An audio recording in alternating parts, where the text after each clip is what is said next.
I didn't know the timer was gonna flash like that. That shouldn't have happened. Whoops. So there you go. Very cool IL. I always enjoy that one.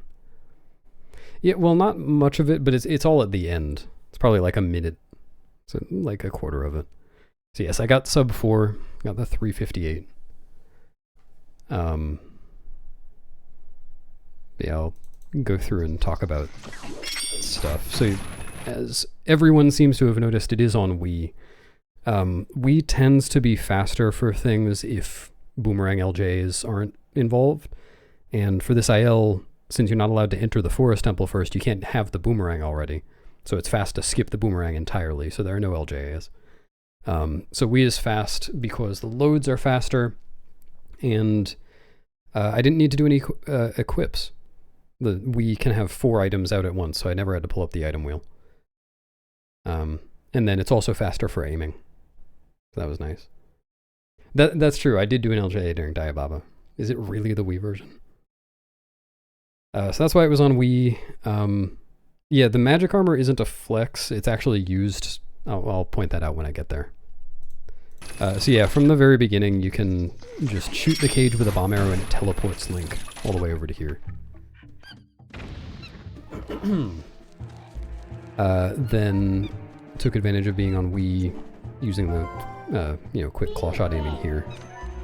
Actually, there was another subtle advantage there. On Wii, with a first-person item out, you can keep moving while you're aiming. So while I was shooting the bomb arrow, I was moving forwards a little bit, and that actually saved at least 1 frame.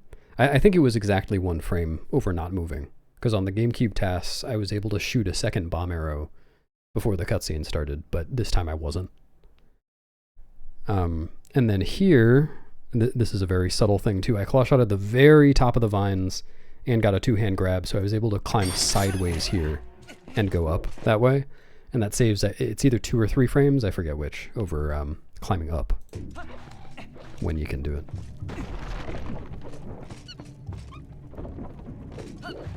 it. Yeah. Which dungeons are faster on Wii? I think, is Goron Mines faster on Wii? I can't remember. So that room was nothing special. There was some cool... I mean, I had to do some stuff to get a full speed roll there, but that's probably not the most exciting thing to talk about. Actually, one of my favorite parts of doing Wii tasking is deciding how to manage the items, like when each item goes to B. It's cool. It's fun to think about. Yeah, this is a displacement clip. It's super precise, and you would never get it this fast RTA, but I managed to get it with just a roll stab. No setup.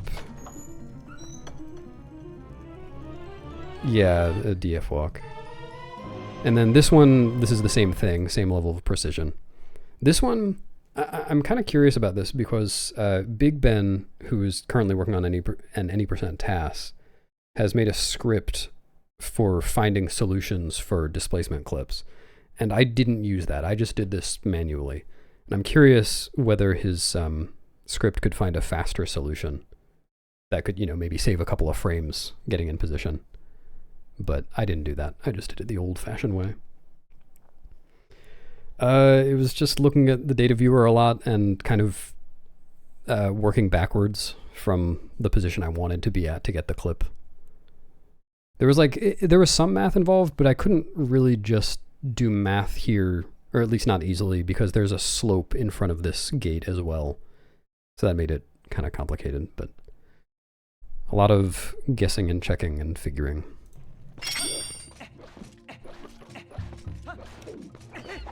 There's a lot of small movement optimization, Ilias. Like, for example, here you can see I mean, this one's a pretty simple one, but I put on the iron boots while I'm jumping here to shorten the jump a little bit, because airspeed is slower than roll speed.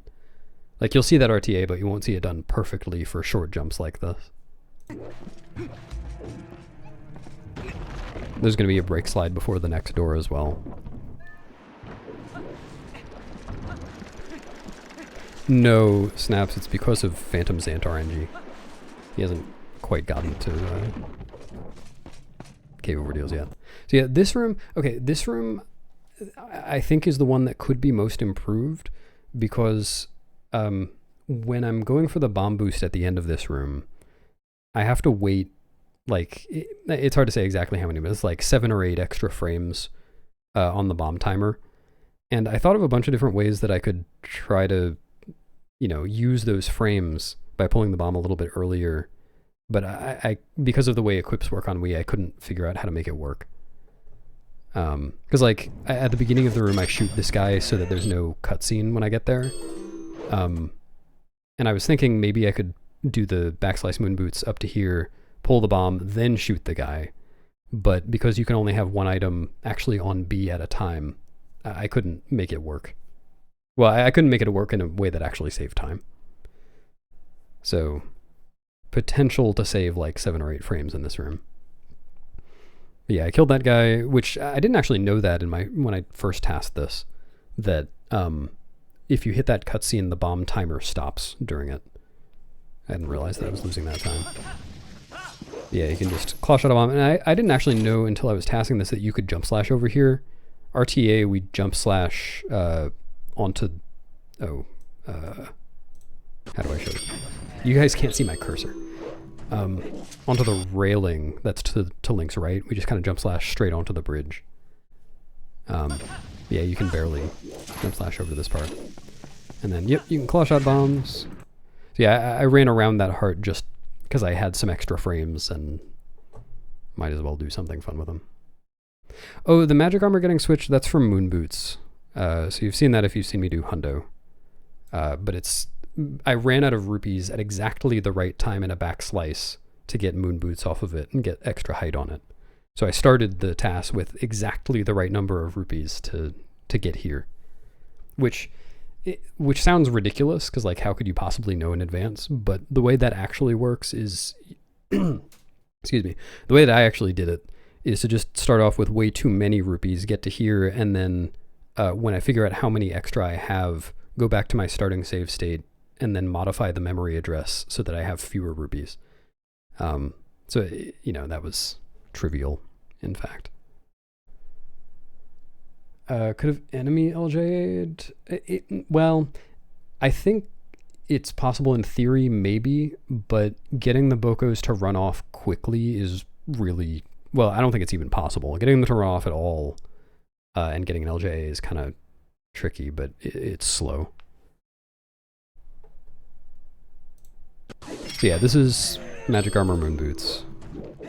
And then yeah, just a bomb boost. And this bomb boost is pretty precise, but like for a TAS, it's no big deal. This, I was proud of how this worked out.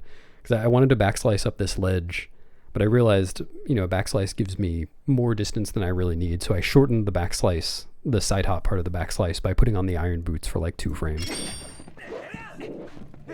And then pulled the bomb at this door to shorten the door opening animation by getting the sword out of Link's hand. Oh, and then I rolled left here, even though I was going right, because that made Midna's text come up 3 frames earlier. Yeah, Magic Armor Moon Boots goes higher than... Or, no, sorry, Magic Armor Moon Boots doesn't go higher than Iron Boots Moon Boots, but Backslice Moon Boots does go higher than Jump Strike Moon Boots. You can do either one of them with Magic Armor, though.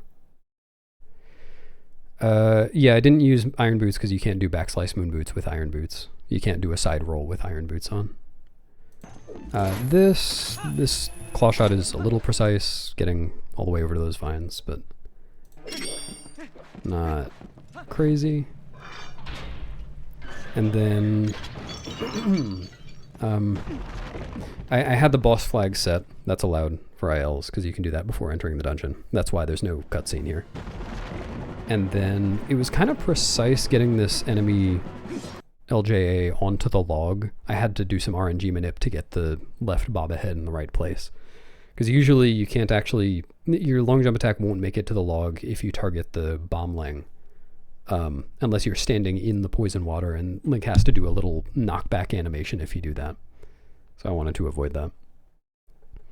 And then, yeah, because this run doesn't get the boomerang, I have to throw bombs into their mouths. Though actually, I guess I only threw a bomb into the first one's mouth. For the second one, I'll show in a sec, what I actually do is roll and jump off of the log at the bob ahead. I manipped it to be really close to Link. And then I pull a bomb midair and it eats it out of Link's hands. And then I have just enough time to equip the bow onto B as well before the cutscene starts. In preparation for phase 2.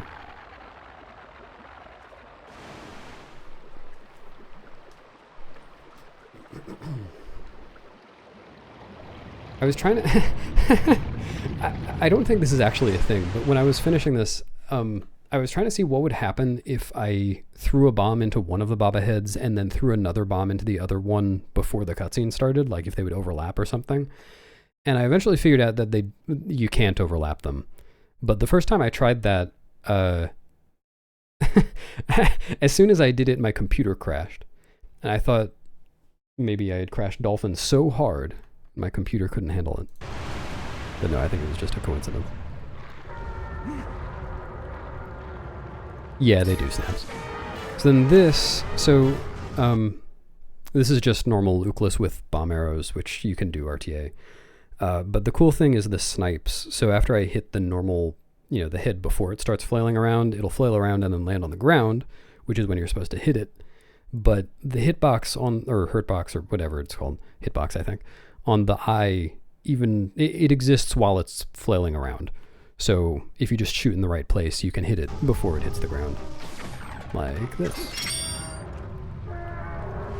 And then I took out the claw shot before the cutscene just for fun.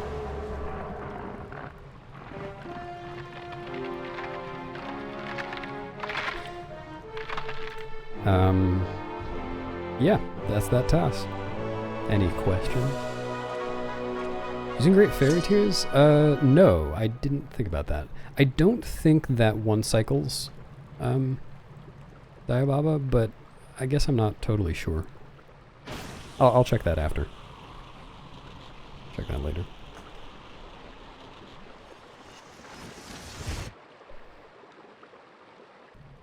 Yeah, snaps. Which, it really only applies to categories that have the bow here, so it's this category and all fused shadows, I think, are the only two main ones. I could, or you could watch the VOD.